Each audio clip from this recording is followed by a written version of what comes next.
Alam nyo ba guys, napakalapit sa puso ko ng lugar na ito. Dito ako minsang tumayo na dala ang mga pangarap at pag-asa sa puso ko.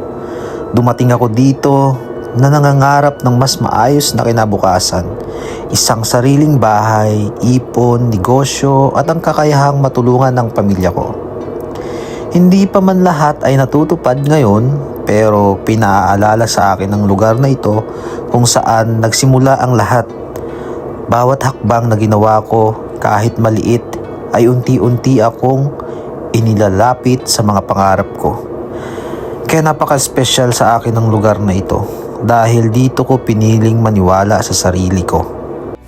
Ako nga pala si Jay na nagsasabing ang bawat pangarap ay may tamang oras. Hindi naman natin agad nakukuha ang lahat, pero ang mahalaga, patuloy tayong lumalaban at hindi sumusuko. Sa bawat hakbang, sa bawat sakripisyo, may bunga. Yan balang araw.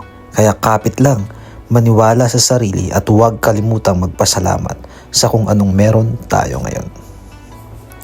Dahil hindi pa man tapos ang laban, malayo na ang narating mo. Hanggang sa muli, patuloy lang sa pangarap.